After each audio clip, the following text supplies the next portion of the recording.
माननीय सीतारमण जी से कि आपको संबोधित करें।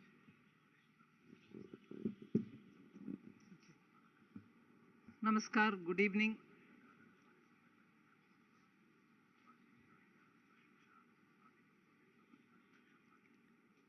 In this 2 days national executive, you heard in the morning party Adhyaksh had spoken and there was a press briefing after that. उसके बाद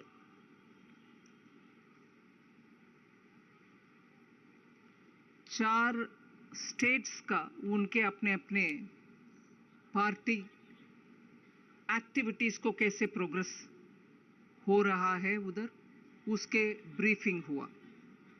त्रिपुरा, नागालैंड, मेघालय, कर्नाटका, इन स्टेट्स का हमारे स्टेट पार्टी अध्यक्ष और कर्नाटका के चीफ मिनिस्टर, कर्नाटका के अध्यक्ष के साथ और त्रिपुरा के चीफ मिनिस्टर, त्रिपुरा के पार्टी अध्यक्ष के साथ रिपोर्ट किए। चार स्टेट से त्रिपुरा जहां चीफ मिनिस्टर और पार्टी लीडर, कर्नाटका जहां चीफ मिनिस्टर और पार्टी प्रेसिडेंट, और नागालैंड और मेघालय, चारों का स्टेट्स का रिपोर्टिंग हुआ। उसके बाद टी ब्रेक के साथ आधा पौना घंटे के बाद जब दोबारा सब मिले, पॉलिटिकल रेसोल्यूशन का चर्चा शुरू हुआ। मतलब पॉलिटिकल रेसोल्यूशन का प्रस्तावना किरण रिजिजू जो लॉ मिनिस्टर हैं वो प्रस्तावना रखे और उसको अनुमोदन करने के लिए deputy chief minister of Uttar Pradesh Keshav Prasad Maurya ji उसका अनुमोदन किए। साथ में दूसरे अनुमोदन भी हुआ deputy chief minister of Karnataka Govind Karjol ji, वो भी। एक प्रस्ताव किरण रिजिजू के द्वारा पॉलिटिकल रेसोल्यूशन और उसका अनुमोदन करने के लिए दो डिप्टी चीफ मिनिस्टर्स, एक उत्तर प्रदेश का deputy chief minister Keshav Prasad Maurya जी और दूसरा गोविंद करजोल जो डिप्टी चीफ मिनिस्टर कर्नाटका। इस प्रस्ताव में एक बहुत अहम मुद्दा, एक्चुअली 9 मुद्दा डिटेल चर्चा हुआ ऑन 9 डिफरेंट इश्यूज। डिटेल चर्चा हुआ मतलब प्रस्तावना रखने वाला मंत्री किरण रिजिजू जी ही उसको डिटेल में उसके ऊपर बात किए 9 अंश को लेकर के। उसमें सबसे पहला मैं आपके सामने रखना चाहती हूं कि कैसे भारत के विपक्ष में बीजेपी और मुख्यतः प्रधानमंत्री जी के खिलाफ नेगेटिव कैंपेन करना और उसमें एकदम हल्के भाषा में या अब्यूसिव लैंग्वेज के साथ, नेगेटिव टोन के साथ प्रधानमंत्री जी को व्यक्तिगत नीचे दिखाते हुए भाषा के साथ बार बार जो नेगेटिव कैंपेन होते रहा, उन सब में लीगली कोर्ट एक के बाद दूसरा करके सुप्रीम कोर्ट तक मामला हर एक बार गया और सुप्रीम कोर्ट में हर एक बार उन 9 मुद्दे के ऊपर सुप्रीम कोर्ट के द्वारा नेगेटिव डिसीजन, मतलब ऑपोजिशन के खिलाफ डिसीजन जो हुआ, उससे ऑपोजिशन का कंप्लीट ये नेगेटिव कैंपेन को बार बार कोर्ट के द्वारा ऐसे जजमेंट के द्वारा उनको नकारते आए। ऑपोजिशन का नेगेटिव कैंपेन के ऊपर टीका टिप्पणी कोर्ट के द्वारा होते आए। क्रशिंग लीगल रिस्पॉन्स के द्वारा ऑपोजिशन को आज बेनकाब कर दिया, एक्सपोज कर दिया। वो 9 मुद्दे में सिर्फ आपको कोट कर रही हूं जहां नेगेटिव प्रधानमंत्री जी के खिलाफ व्यक्तिगत अब्यूसिव लैंग्वेज के द्वारा नेगेटिव कैंपेन जो ऑपोजिशन बुनियाद आरोप लगाकर चला, उन सब में हर एक में कोर्ट के सुप्रीम कोर्ट के द्वारा नकारते हुए ऑपोजिशन के टीका टिप्पणी हुआ है। पेगासस उस स्पाईवेयर के मामले में पीएम के खिलाफ नेगेटिव बातें बोलने के बावजूद इतने कोर्ट में बेस्ड ऑन एविडेंस जजमेंट सरकार की और प्रधानमंत्री के फेवर में आया। ऑपोजिशन का बेबुनियाद कैंपेन को नेगेटिव करवाया। सिमिलरली राफेल, ये एनफोर्समेंट डायरेक्टरेट द्वारा मनी लॉन्ड्रिंग का केसेस चलाना और एनफोर्समेंट डायरेक्टरेट के ऊपर ही केसेस लगवाना और उसके ऊपर प्रश्न चिन्ह उठाना, इन सब के। ये तीसरी। फोर्थ, सेंट्रल विस्ता के ऊपर कितने टीका टिप्पणी करने वाले, बेबुनियाद आरोप करने वाले ऑपोजिशन को सुप्रीम कोर्ट तक मामला गया और उधर सटीक जवाब मिला। और इकोनॉमिक बेसिस के ऊपर रिजर्वेशंस, वो पांचवी, और छठी डीमोनेटाइजेशन। सो ऑपोजिशन हर बार पर्सनलाइज्ड कैंपेन और बेबुनियाद आरोप चलाते हुए आखिर जब मामला सुप्रीम कोर्ट तक गया, उनके बात साफ सुथरा हुआ। ये बात अच्छा विस्तार से प्रधानमंत्री जी का नीयत साफ है और उनके वर्चस्व ऐसे हैं, नॉन करप्ट लीडरशिप, देश के हित में काम करने वाले लीडरशिप, इसका एक बार अच्छा जिक्र हुआ और इसके ऊपर बातें हुई और प्रधानमंत्री जी को धन्यवाद किए कि ये इन 6 केसेस के ऊपर नेगेटिव कैंपेन को लीगली हम फाइट करके नकार दिया। सो अगर उसको एक विषय मानते हैं, मैंने बोला ये इकोनॉमिक पॉलिटिकल प्रस्तावना में 9 विषयों के ऊपर बात हुआ। मैं जल्दी उसको आपके सामने रखते हूं। Second most important issue is, आज ग्लोबल स्टेज में दुनिया भर में भारत की छवि इतना अच्छा है, इसमें माननीय प्रधानमंत्री जी के कोशिश के द्वारा, चाहे वो G20 हो, चाहे वो शंघाई कोऑपरेशन हो, चाहे वो शॉर्ट पीरियड का UN सिक्योरिटी काउंसिल का लीडरशिप क्यों ना हो, ऐसे करके हम प्रधानमंत्री जी का छवि और भारत के छवि, इसका रेस्पेक्टेबिलिटी और ब्रांडिंग अच्छा हुआ है। आपने शायद देखे हैं और नेशनल एग्जीक्यूटिव में भी इसका जिक्र सुबह भी हुआ, अभी किरण रिजिजू के बातों में भी हुआ कि बाली G20 समिट जो इंडोनेशिया के प्रेसिडेंसी में हुआ, उसमें जो बयान प्रधानमंत्री जी का था कि this is not an Ira for war, उसको उनके कम्युनिके में भी उसको कोट करके उपयोग किए उस समिट में। ऐसे आज भी वसुधैव कुटुंबकम को पूरे दुनिया में भारत से आए हुए एक लाइन को इंग्लिश में उसको one earth one family one future ऐसे करके सब लोग माना है। और UN रिफॉर्म्स के लिए जो बार बार प्रधानमंत्री जी बात करते हैं, इन सबको मान्यता अगर मिलता है, ये हमारे देश का प्रधानमंत्री जी का कोशिश के वजह से हुआ है। इसको नेशनल एग्जीक्यूटिव में पूरे रिकॉग्निशन मिले और प्रधानमंत्री जी को नेशनल एग्जीक्यूटिव इसके धन्यवाद कहते हुए उनको कंग्रेचुलेट भी किया। फिर विस्तार से गुजरात इलेक्शन का जीत के ऊपर अच्छा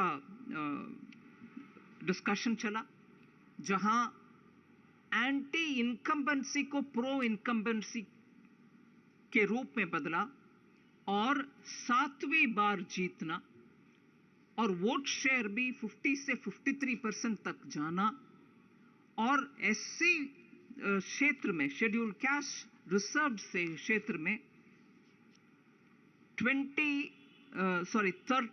13 सीट्स में से 11 सीट जीतना। पिछले 2017 में 7 ही जीते हम, मगर अभी 11 में जीते हैं शेड्यूल कास्ट रिजर्व सीट्स में। और ट्राइबल सीट में 27 सीट्स में से 23 में हम जीत कर आए हैं और जीतकर बीजेपी आ गए, मगर सेकंड पोजीशन में आए, उनसे हम डबल सीट जीत करके आगे बढ़े। सो सामान्य जीत नहीं है, एकदम हिस्टोरिक जीत है। डेटा के अनुसार देखने के समय इसका महत्व हमें समझ में आता है।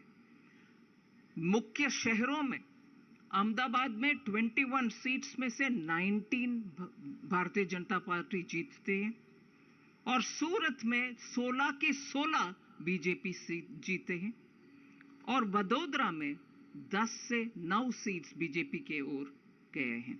इसलिए ऐसे जीत हैं जिसको हिस्टोरिक मान सकते हैं और जहां हम जीते हैं मार्जिन 1 लाख के ऊपर बहुत सीटों में, 75,000 में बहुत सीटों में, ऐसे 30-40,000 के ऊपर ही मार्जिन रहा हर एक सीट में।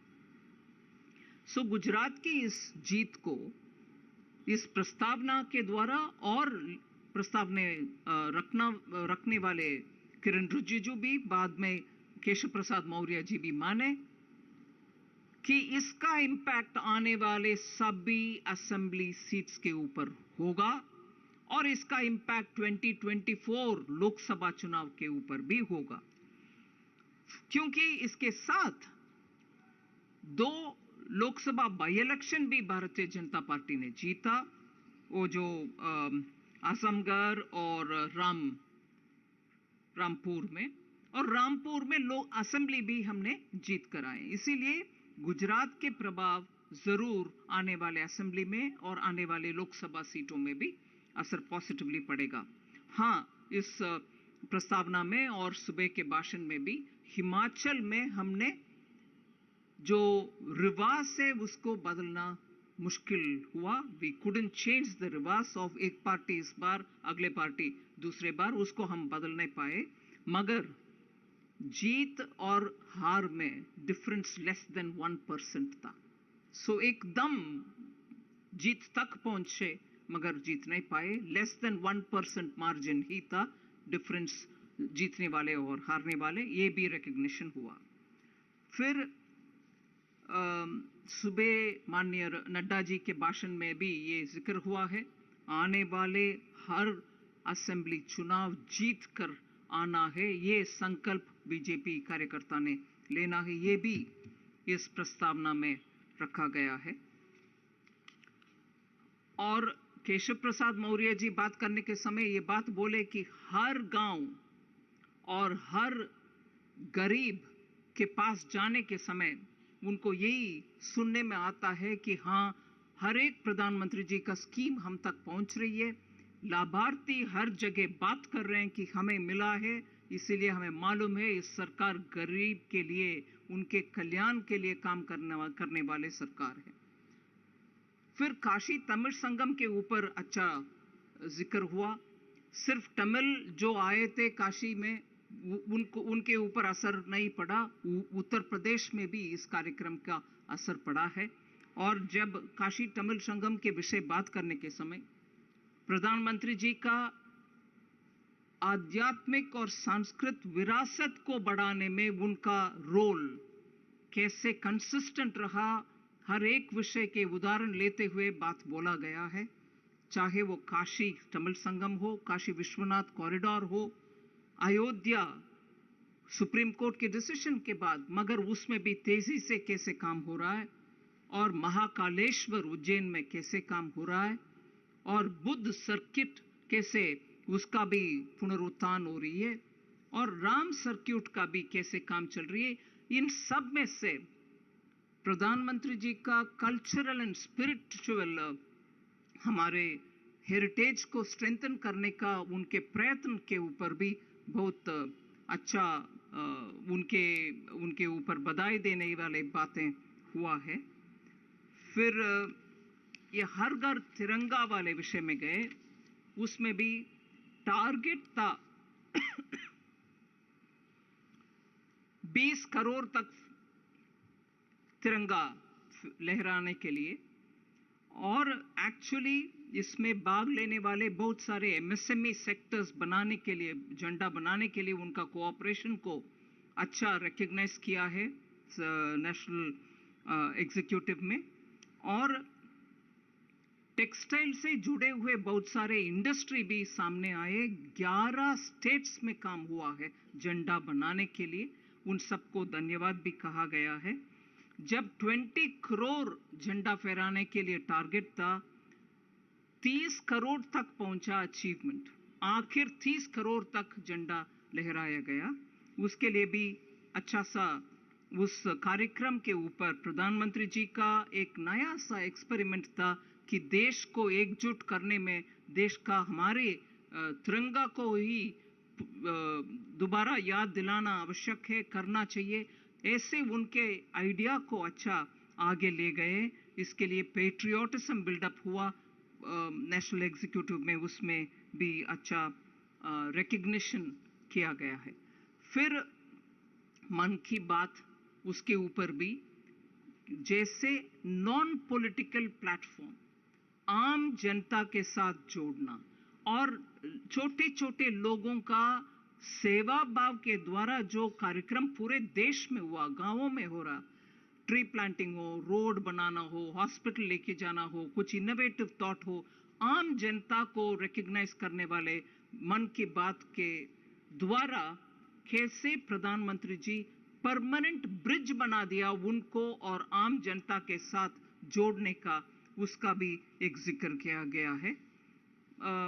एक विषय जो मैं I feel very important about, and I think it's a very important recognition, वीर बाल दिवस का घोषणा करना।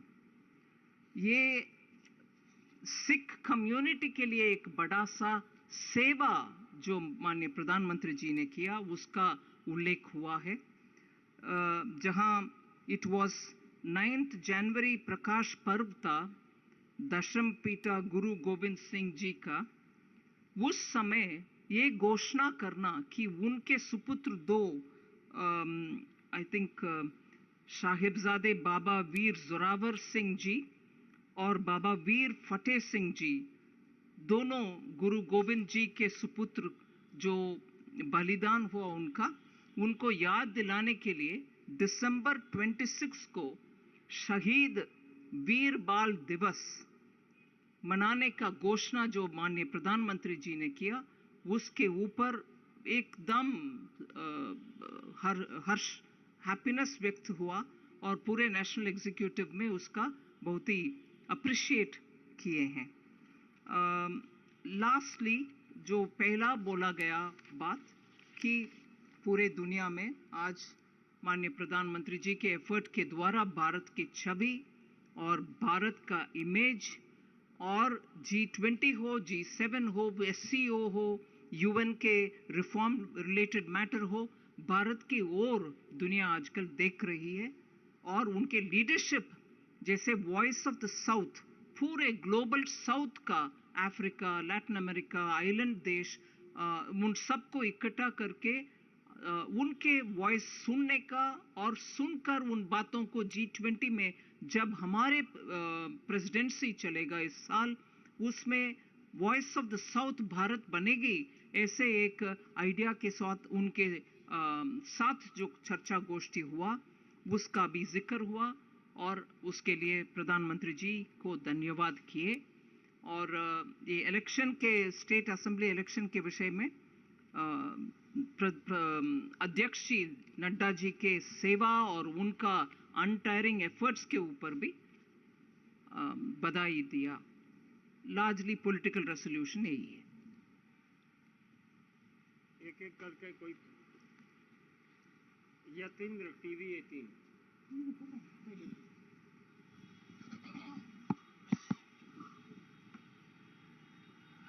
मैडम, वीर बाल दिवस की आपने चर्चा की, काफी प्रशंसा हुई, लेकिन कई सिख संगठन ऐसे थे वो इस नाम को बदलाव करने की उन्होंने डिमांड की, तो क्या इस पर चर्चा हुई कि इस नाम को चेंज करना चाहिए?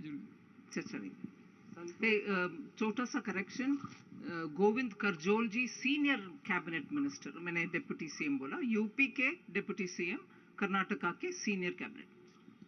निर्मला जी, प्रधानमंत्री ने पिछली बैठक में एक बार आह्वान किया था कि हमें सबका साथ और सबका विकास को मद्देनजर रखते हुए मुस्लिम और खासतौर से पसमानदा मुस्लिम की तरफ भी ध्यान देना चाहिए। तो इस बार भी क्या मुस्लिम समुदाय के लिए राजनीतिक प्रस्ताव में कुछ कहा गया है क्या? राजनीतिक प्रस्ताव में कुछ नहीं कहा गया। आमोद राय सीधी नहीं। इसके बारे में मैम, आपने कहा कि स्टेट इलेक्शन में नड्डा जी के एफर्ट को लेकर सराहना हुई, तो उनको अध्यक्षीय काल को विस्तार मिलना, उसमें भी कोई चर्चा हुई क्या? नहीं, राजनीतिक प्रस्ताव के द्वारा कुछ चर्चा नहीं हुई।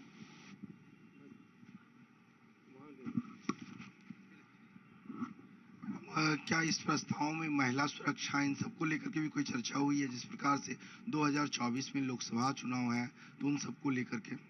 नहीं, उसके ऊपर चर्चा नहीं हुई। अनामिका रत्ना। नेगेटिव कैंपेन जो चलाया गया विपक्ष की तरफ से, तमाम मुद्दों पर एससी ने उन्हें लेट डाउन किया। तो जो उपलब्धियां रही और जो नेगेटिव ये क्रिटिसिज्म रहा, उनको उपलब्धियों को लेकर भी कोई आगे कार्यक्रम चलाने की बात हुई? उपलब्धियों को लेकर ऐसा कोई प्रस्ताव किया गया? नहीं, आगे इन दोनों विषयों के उठा करके कार्यक्रम के विषय में कुछ भी इस प्रस्ताव के द्वारा बात नहीं किया। विकास भदौरिया।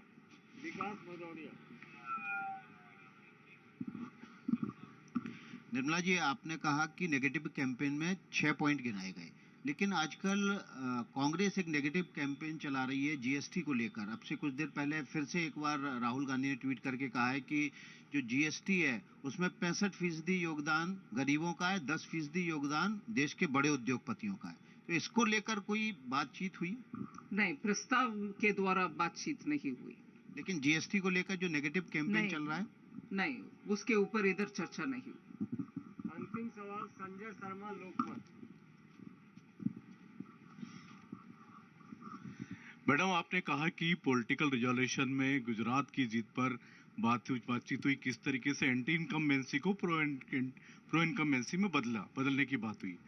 तो क्या जिस तरीके से गुजरात में चुनाव लड़ा बीजेपी ने, जिस तरीके से कई सारे लोगों के टिकट भी काटे, करीब लगभग 40% लोगों के टिकट काटे, तो क्या इस तरह की बातें आगे भी आने वाले राज्यों में हमको देखने को मिलेंगी? इंतजार करिए। Thank you.